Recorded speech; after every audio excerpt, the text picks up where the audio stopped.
Ang kwentong ito ay hango sa totoong buhay. Mula ito sa isa nating kabayan na itago na lang natin sa pangalang Edgar. Walang eksaktong taon, probinsya ng Antique. Sinasabi ng mga matatanda na kahit anong layo pa ng iyong patutunguhan, babalik at babalik ka din kung saan ka isinilang. Napatunayan nito ng tampok nating karakter. Ipinanganak sa isang maliit na baryo sa probinsya ng Antique itong si Rodel. Mula sa payak na pamilya na ang tanging ikinabubuhay ay pagsasaka. Pinangangalagaan ng kanyang ama ang munting lupain dahil para sa kanya, ito na lang ang tanging alaala na naiwan ng mga magulang.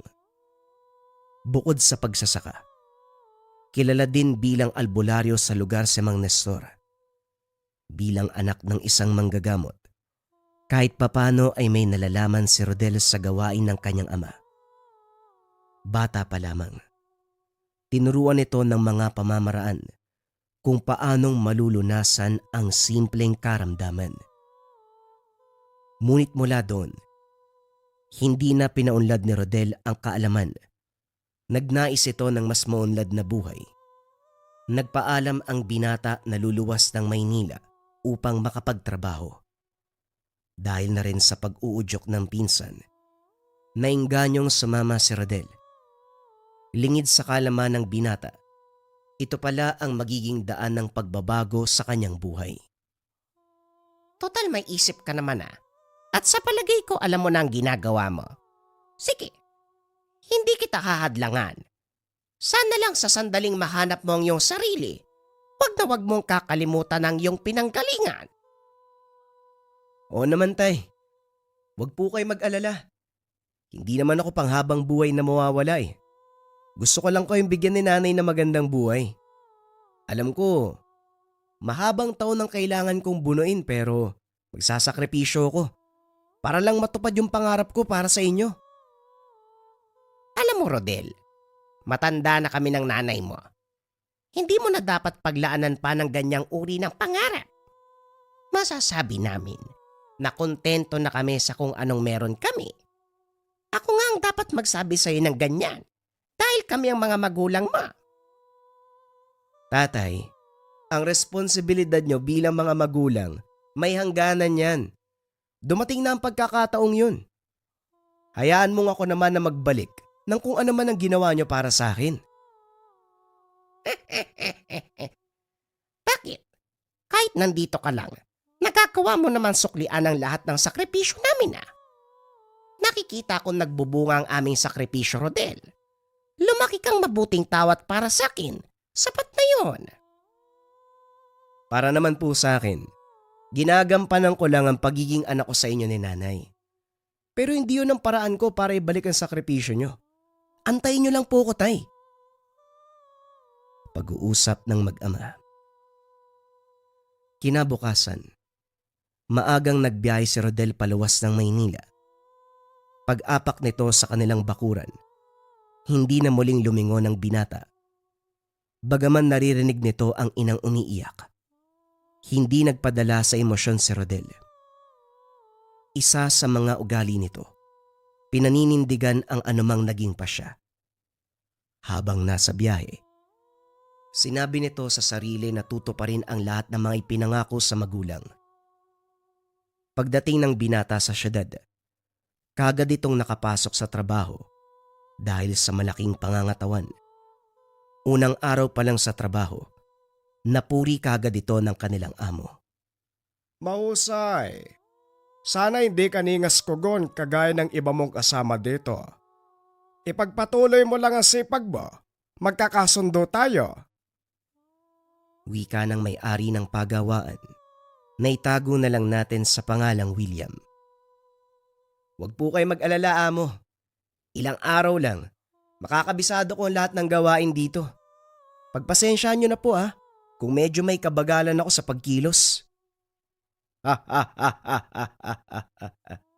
Nababagalan ka pa sa galaw mo. Halos lahat ng gawain dito, natapos mo na. Basta tandaan mo lang ang sinasabi ko sa'yo. Dahil ayoko sa mga taong ningas kugon. Opo, amo. Maraming salamat po. Pag-uusap ng dalawa sa tanggapan ng matanda. Isa itong incheck na nanirahan sa Pilipinas ng mahabang panahon. Hindi inasaham ni William na lalaki ng gusto ang kanyang negosyo. Kaya naman napilitan ito na ilipat ang kanyang pamilya sa bansa. Nang mga sumunod na araw, ganun pa rin ang pinakitang trabaho ni Rodel. Lalo pa itong gumaling, bumalis sa pagkilos. Bagay na napuna at kinagalit ng mga kasama. Uy pinsan, hinay-hinay lang sa trabaho ha. Napupuna ng mga kasama natin yung ginagawa mo. Hindi maganda yung mga sinasabi nila. Kesyo, sip-sip ka daw sa may-ari. Wika ng kanyang pinsan, si Edgar. Naku, hindi naman ganun yung gusto kong mangyari. Ginagawa ko lang yung dapat kong gawin. Pinapasweldo tayo ng tama, kaya dapat gawin natin na maayos yung trabahong pinagkatiwala sa atin. Oo, nandun na tayo. Pero ibang patakaran dito sa Maynila, pinsan. Palakihan ng ulo ang galawan dito. Hindi palakasan at pabilisan. Hindi mo rin maiiwasan na mayroong mainggit sa'yo. Problema nila yon kung may inggit sila sa katawan, pinsan. Di gawin din nila yung trabaho ng maayos. Nang sa ganon, pantay ang maging tingin ng amo natin. Kilala ni Edgar ang pinsan simula pagkabata. Alam nito ang ugali ni Rodel, lalo na kung trabaho ang pag-uusapan. Hindi ito umaalis sa pwesto hanggat hindi natatapos ang isang gawain. Naging maayos naman ang mga sumunod na araw hanggang sa ipatawag ng kanilang amo si Rodel. Nung una, inakala ng binatang may kasalanan nito. Kaya naman sinama ni Edgar ang pinsan upang makipag-usap kay Mang William. Kumusta naman ang araw mo, Rodel? Ay ito amo, maayos naman. Wala pong problema. Pwede ko po bang malaman kung bakit niyo ako pinatawag? Huwag kang mag-apura. Halika, maupo muna tayo, magkape. Edgar, magtimpla ka nga ng 3 tasa at pakikuha na din yung sigarilyo ko sa mesa. Wika ni William. Naupo ang binata sa harapan, bagyang kinakabahan. Hindi nito alam kung ano ang dahilan ng pagtawag ng amo. Maya-maya lang ay bumalik si Edgar. May dalang kape. Inilapag niya ito sa mesa at naupo sa tabi ng pinsan. Kinuha ni William ang pakete ng sigarilyo, inalok sa dalawa. Kapwa kumuha ng tag-iisa ang mga ito at nagsindi. Unti-unting kumalma ang isipan ni Rodel, kaya naman nagsimula magsalita ang matanda. Nakikita ko ang kilos mo dito sa pabrika, Rodel. Masasabing hindi mo nga ako binigo. Simula umpisa, hanggang ngayon na maglilimang buwan ka na dito sa akin, mas lalo ko pang nakikita ang husay at kasipagan mo. Mabilis kang matuto. Pambihirang kakayahan ng isang tao ang ganyan. Kaya kita pinatawag dito dahil ang gusto ko, ikaw ang mamahala sa bodega. Po, bago lang po ako dito ah. Baka ako nung sabihin ng mga kasama ko. Nakakaya naman po sa kanila. Tinatanggihan mo ba ang alok ko? Hindi naman po sa ganun pero... Kung ganon simula bukas, ikaw na ang mamamahala sa aking imbakan. Ako na din ang bahalang magsabi sa mga kasama mo tungkol sa bagay na ito. Wala kang dapat alalahanin. Wala naman silang magagawa eh. Ang sino mang hindi sumang-ayon sa aking gusto, maaari nang umalis. Walang nagawa si Rodel kung hindi pumayag. Dahil sa sinabi ng matanda, natakot din ito na baka tanggalin siya ng matanda kung sakaling tanggihan ng alok. Kinabukasan, maaga pa lamang ay pinulong ni William ang lahat ng mga tauhan. Pinaunawa nito na si Rodel na ang bago namamahala sa bodega, bagay na hindi nagustuhan ng isa sa mga katrabaho. Amo, hindi naman yata pwede yan. Matagal na ako sa inyo. At kung tutusin, mas malawak ang karanasan ko sa trabaho. Kung ikukumpara dyan kay Rodel. Kung hindi mo gusto ang panukala ko, Bimbo, maaari ka na maghanap ng bago mong trabaho. O hindi kaya, magpatayo ka ng sarili mong negosyo. Yung ikaw ang masusunod. Hindi nakapagsalita si Bimbo nang sabihin ito ng matanda. Dali-daling lumabas ng pagawaan. Padabog na sinarado ang pintuan. Sabi ko na may mga galit talaga sa mga kasama natin . Ganun talaga ang ugali ni Bimbo. Marami sa mga kasama natin ang naiinis sa kanya dahil masyadong mataas ang tingin sa sarili. Hindi kaya magkaroon ako ng problema sa taong yun? Hindi yan. Basta gawin mo lang yung trabaho mo. Alam mo, masyado ka madaming inaalala. Halika na. Magkape muna tayo dun sa labasan nang kumalma ka. O sige na nga. Sandali. Magpapaalam lang ako kaya mo. Matapos kausapin si William, lumabas ang dalawa. Saktong pagdating sa kapihan, naroon ang grupo nila Bimbo. Pinagtitinginan ng mga ito ang magpinsan at pinag-uusapan. Hindi naririnig ni Rodel ang sinasabi ng mga ito, ngunit alam niya na sila ang pinag-uusapan. Habang nakaupo, tahimik na nagkakape, dumaan sina Bimbo at sinadyang tabigin ng pitsil ng tubig. Nakalapag ito doon sa mesa. Dahilan para matapon ito sa damit ng binata. Tatayo sana si Edgar, ngunit inawat ito ni Rodel. Hayaan mo na sila. Hindi naman sinasadya . Ano ka ba naman kitang-kita no? Binangga niya talaga yung pitsil tapos tinumba. Magbubulag-bulagan ka pa? Umiiwas lang ako sa gulo, pinsan. Isa pa, kasama natin sila sa trabaho. Isipin mo na lang pa nagkagulo tayo dito. Tapos araw-araw natin makikita ang isa't isa sa trabaho. Ayokong dalhin doon yung pag-aaway. Pambira ka naman talaga . Ikaw na nga yung naagrabyado. Ikaw pa yung nagpapakumbaba. Mabuti na yun. Hayaan mo silang makalampas. Pag-uusap ng dalawa. Habang pinagmamasdan ang grupo ni Bimbo palayo. Ngunit nakalimutan ni Edgar ang isa pang ugali ni Rodel. Kinabukasan habang nagtatrabaho, muli na namang pinadiskita ni Bimbo ang binata. Sa pagkakataong iyon, tinanggal nito ang mga tali na nakaimbak sa karton sa tabi ni Rodel, dahilan para bumagsak. Tinamaan ng binata, nagkasugat sa noo. Inakala ni Edgar na papalampasin ito ng pinsan. Ngunit pagkatayo nito, kagad niyang nilapitan si Bimbo. Bimbo, pwede ka bang makausap? At bakit naman? Anong problema, Bisor? Wag dito. Doon tayo sa likod mag-usap. Ayoko marinig na mga kasama natin ang sasabihin ko. O sige, walang problema, tara. Naglakad ang dalawa papunta sa likod ng bodega. Habang si Edgar naman ay nakasunod, pinagmamasdan ang gagawin ng pinsan. Alam mo bang nakakasakit ka na? Kung may problema ka sa akin, tapatin mo ko. Hindi ko naman na siguro kailangan pang magsalita sa'yo. Suyang-suya ako sa pagbumuka mo at ayoko naging desisyon ni Amo. Naiintindihan kita, pero hindi naman tama na ibunton mo sa akin ang galit mo. At isa pa, yung may-ari ang nagdesisyon. Kung labag man sa kalooban mo, wala akong magagawa dahil yon ang kagustuhan niya.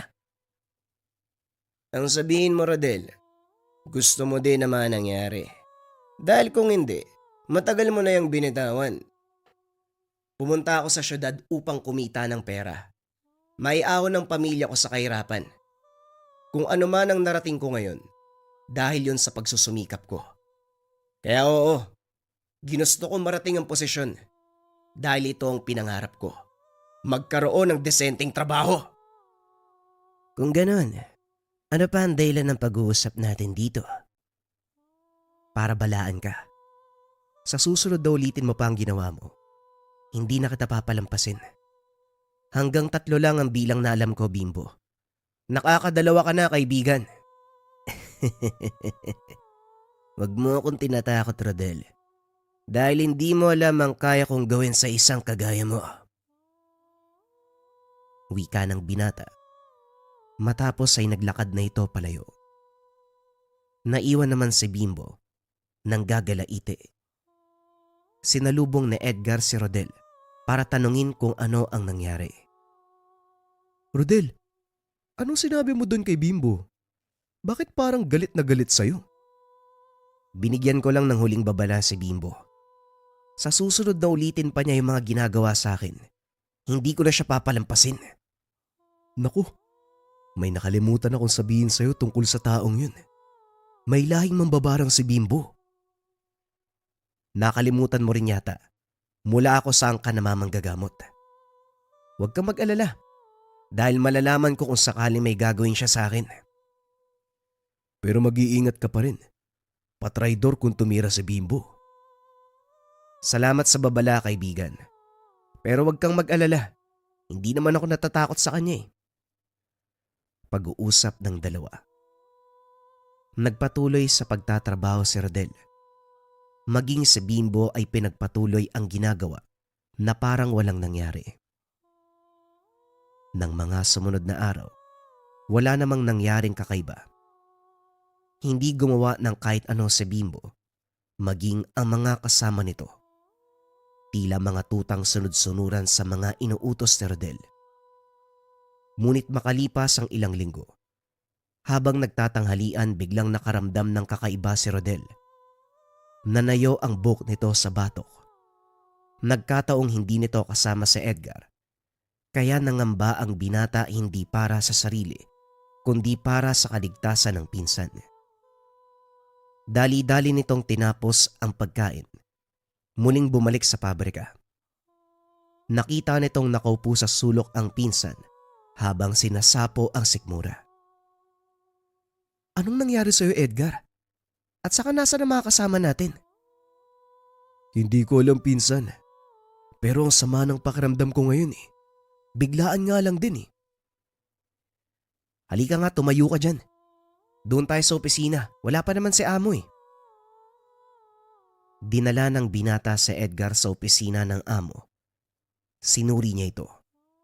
Napag-alaman na may gumagambala kay Edgar. Mukhang alam ko na kung sino may gawa nito, Edgar. Pasensya ka na kung pati ikaw nadamay ha. Anong ibig mong sabihin? Malakas ang kutob ko na si Bimbo may gawa nito. Ikaw na rin ang nagsabi na may kaalaman sa pambabarang ng taong yun. Walang alam si Bimbo. Pero ang tatay niya, yun ang talagang kilala sa kanilang lugar. Marami nang napatay ang matandang yun eh. Sa estado mo ngayon, hindi mo kakayanin ng taong yun. Kailangan ko lang makasiguro sa lahat. Maganda ka, Edgar. Susubukan ko magpaalam kay amo. Gagawa na lang din ako ng dahilan. Sigurado namang papayag yun eh. Matapos ang pag-uusap, inantay ni Rodel na dumating si William. Walang pagdadalawang isip na nagpaalam ang binata. Hindi naman nagdalawang isip na pumayag ang amo. Walang problema, Rodel. Kailan ba ang balak mong luwas? Sa lalong madaling panahon, amo. Marami pong salamat ha. Huwag po kayo mag-alala. Babalik naman ako kagad eh. Malaki ang tiwala ko sa iyo, Rodel. At isa pa, wala naman tayo masyadong gawain eh. Pagpapahingayin ko muna yung mga kasamaan nyo. Babalik na lang siguro sila sa susunod na buwan. Matapos magpaalam, kaagad nag-ayos ng mga gamit na dadalhin ang binata. Matapos ay tumuloy na ito sa pagluwas. Habang papalapit sa kanilang lugar, lalong lumalala ang kalagayan ni Edgar. Ngunit pinilit pa rin ito na makarating sa kanilang tahanan upang ipagamot si Edgar. Isinalaysay ng binata ang pangyayari. Nung una ay nagalit ang ama dahil sinuway ng binata ang kaisa-isang bilin. Hindi ba sinabi ko sa'yo na wag mong gagamitin ang kakayahang itinuro ko para manakit? Tignan mo ang nangyari. Pati ang pinsan mo nadamay. Hindi ko naman po ginamit yung kakayahan ko, tay. Kagaya po ng sinabi ko sa inyo. Isang tao ang nagbanta sa buhay ko dahil sa inggit. Binigyan ko lang naman siya ng babala eh. Ay nako, hindi na makakatulong kung sisisihin pa kita. Ngayon ihanda mo ang mga gamit ko dahil sisimulan natin ang panggagamot sa pinsan mo. Pag-uusap ng mag-ama. Nagsimulang magsende ng uling si Rodel. Naglagay ng mga sangkap na pampausok bilang proteksyon sa paligid. Nagbuhos ito ng lana de himag. Sa mga hindi nakakaalam ang lana de himag, isang uri ng langis na mula sa uri ng punong kahoy na kung tawagin ay himag. Sinasabing ito ay may kakayahang magpagaling ng anumang uri ng pilay, paso sa balat o pananakit ng katawan. Mabisa din itong pangtanggal ng kabag, ngunit maliban dito, kinaiinisan ng mga masasamang elemento ang amoy, lalo na kapag ginagamit bilang pampausok. Kaya mabisa din pangtaboy ng mga hindi kanais-nais na elemento. Matapos ang pagpapausok, kagad nang tinawas ni Mang Nestor sa Edgar. Napag-alaman nito na barang nga ang dahilan ng nararamdaman nitong sakit. Mabuti na lang at nagawa mo siyang madala dito bago pa lumala ang sitwasyon. Magagawa ko pang tanggalin ang inalagay niyang sakit sa katawan ng pinsan mo. Kung ganun tayo, simulan mo na. Bago pa lumala ang kalagayan ni Edgar. Ako na pong bahala sa taong may gawa nito sa kanya. Tinanggal ni Mang Nestor ang sumpa sa katawan ni Edgar. 5 malalaking itlog ng uwang ang nakuha ng matanda. Kung hindi naagapan, maaaring ikamatay ni Edgar ang ginawa ng mambabarang na yon. Intensyon nilang patayin ang pinsan mo bilang pagigante. Ngayon, malaki ang dahilan mo para turuan ng leksyon ng taong yan. Ako na po ang bahala, tay. Siguraduhin niyo lang na ligtas si Edgar. Kaya ko na po ito mag-isa. Hindi na siya magagalaw ng mga taong yon. Ang inaalala ko ay ikaw. Masyadong malakas ang kalaban mo. Ang ganitong kakayahan ng mambabarang ay hindi pangkaraniwan. Nagagawa niyang magtanim ng higit pa sa 2 uwang sa katawan ng biktima. Mataas na uri ng pambabarang ang ginawa niya sa pinsan mo. Kaya kailangan mong mag-ingat. Alam ko naman po yun, tay. Maraming salamat po sa babala. Matapos masiguro ang kaligtasan ng pinsan, muli itong lumuwas ng syudad upang harapin sina Bimbo. Pagdating sa pabrika, sinalubong ito ng amo. Mabuti naman at nakabalik ka na kaagad. Kumusta ang kalagayan ni Edgar? Maayos na po, amo. Ilang araw na lang makakabalik na siya sa trabaho. Mabuti kung ganon. O siya, nag-aantay sa'yo mga kasama natin. Hindi daw nila alam ang gagawin pag wala ka. Ganun po ba? O sige, pupuntahan ko po muna sila sa pagawaan. Pag-uusap ng dalawa. Unang bumungad sa binata ay ang grupo ni Bimbo. Nakatingin sa kanya ng nakakaloko. Hindi nagpahalata ang binata. Sa halip ay kinausap nito ang mga kasamahan upang masimula na ang trabaho. Maya-maya ay lumapit si Bimbo. Tinanong si Rodel kung nasaan ang pinsan. Casual na sumagot ang binatang nasa bakasyon pa ito at sa susunod na araw pa ang balik. Ganun ba? Sana ligtas na makabalik ang pinsan mo. Wika ni Bimbo. Sabay lakad palayo. Bagaman sagad na ang galit ng binata, pinilit niyang kumalma. Nagantay ng tamang pagkakataon upang isagawa ang kanyang balak. Kinagabihan, dahil kakabalik pa lang ng operasyon, magdamag nagtrabaho ang ilang empleyado para makabawi sa mga nawalang araw. Kasama sa mga ito sina Rodel at ang grupo ni Bimbo. Nang mga sandaling iyon, pinakaramdaman ng binata ang kilos na mga kalaban. Wala silang ginagawang kakaiba. Maliban na lang sa manakanakang pagsulyap at pagngiti ng nakakaloko. Madaling araw na magpa siyang magpahinga ang grupo dahil papasok na ang mga pang-umaga. Habang papaalis sila Rodel sa lugar, muli niyang naramdaman ang kakaibang presensya. Walang tao sa eskinita ng mga sandaling iyon. Huminto ang binata at pinagmasdan ng paligid. Nakakita siya ng anino na nagtatago sa dilim. Batay sa tindig mo at orang inilalabas ng katawan, masasabi kong mataas ang kaalaman mo sa lihim na karunungan. Kaya pala hindi ka tinatabla na mga ginagawa ko. Ikaw pala ang tao naglagay ng sakit sa pinsan ko. Pasensya ka na ha, pero naagapan namin ang ginawa mo. Ang sabi ni tatay, malakas ka daw pero tignan natin. Ha ha ha ha ha. Mahusay ang iyong ama kung ganon. Alam mo bang nahirapan akong pagalingin ang sarili sa ginawa niya? Pero ngayon sa palagay ko, hindi na kayo makakabawi sa gagawin ko. Masyado ka mayabang, Rodel, di ba? Ngayon tignan natin kung hanggang saan ang angas mo. Hindi ako nagmamayabang, Bimbo. Sinaktan niyo ang pinsan ko at binalak patayin. Ngayon pagbabayaran niyo ang ginawa niyo. Pag-uusap ng dalawa. Lingid sa kalaman nito na nagsimula ng kumilos si Melchor. Bagyang nakaramdam ng pamamanhid ng binti si Rodel. Ngunit dahil sa taglay na depensa, nagawa niyang malaman at kontrahin ang atake ng matanda. Nag-usal na mga dasalang binata. Nagsimula ang kumbate ng dalawa.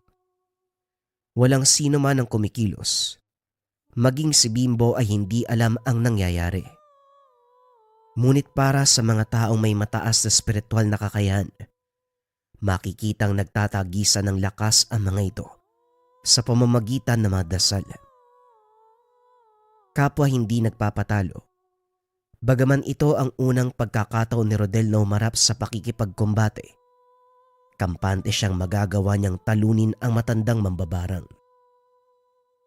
Habang tumatagal, lalong tumitindi ang batuhan ng mga dasal hanggang sa tuluyang bumigay ang tuhod ng matanda. Napalo dito hanggang sa mapadapa. Tatang Melchor, ano pong nangyayari sa inyo? Huwag mo sabihin hindi mo kaya ang taong yan. Wika ni Bimbo. Hindi na nakapagsalita ang matanda. Bumubulwak na ang dugo sa bunganga nito. Walang kapangyarihan ng kadiliman ng maaaring makatalo sa aral ng isang purong babaylan. Itong malaki mong pagkakamali, Bimbo. Hindi mo muna inalam kung sino ang kakarapin mo. Wika ni Rodel habang pinipilipit ang leeg ni Melchor. Nanlaki mga mata ni Bimbo nang makitang patay na ang matandang mambabarang. Akmang tatakbo na sana palayo, ngunit hindi ito nakakilos dahil sa ibinatong dasal ni Rodel. Nang mga sandaling iyon, desidido na si Rodel na patayin ang kalaban, ngunit naalala nito ang sinabi ng ama. Pasalamat ka at may respeto pa ako sa mga turo ng aking ama. Simula ngayon makakalimutan mo ang lahat na nangyari dito at hindi na muli pang babalikan. Nag-iip ng dasal si Rodel sa hangin. Nawalan ng malay si Bimbo. Matapos ay umalis na sa lugar ang binata. Nang mga sumunod na araw na pag-isip-isip nito, maaari niyang ikapahamak ang pananatili sa syudad. Kaya nagpa siya itong magpaalam sa amo na babalik na lang sa probinsya. Naunawaan naman ni William ang lahat. Kaya ng mga sumunod na araw nagpa siya na itong umuwi. Ngunit bago pa man siya makalis, may inabot sa kanya ang amo. Tanggapin mo ito, Rodel, bilang pasasalamat. Dahil sa iyo, nagkaroon ng kaayusan ng pabrika ko. Naging mas madali ang pagtatrabaho Kung saan man gagamitin ang halaga, bahala ka na. Ang tanging dasal ko lang maging maayos ang buhay mo. Mabuti kang tao at siguradong marami ka pang matutulungan. Wika ng matanda. Matapos ang pakikipag-usap ay tumuloy na ang binata. Pagdating nito sa kanilang baryo, sinabi niya sa ama ang nangyari. Matapos marinig ang kwento ng binata, nagpa siya si Mang Nestor na hindi na ito payagang bumalik. Dahil doon, nanatili ang binata sa lugar. Ipinagpatuloy ang anumang sinimulan. Gamit ang halagang pinagkaloob ng amo, nagpatayo ng maliit na tindahan. Kalaunan ay lumago dahil na rin sa pagpupursige at pagsisinop. Lumuwas ng Maynila ang binata dahil sa pangarap na may ahon ng pamilya sa kahirapan. Ngunit kalaunan, napagtanto na kahit sa ang lupang sinilangan, kaya niyang palaguin ang sarili at pagbutihin ang kanilang buhay. Maraming salamat sa pakikinig ng ating kwento mga kabayan. Pasensya na sobrang sakit ng lalamunan ko, kaya medyo hindi okay yung narration natin. Maraming salamat sa patuloy na suporta. Paalam.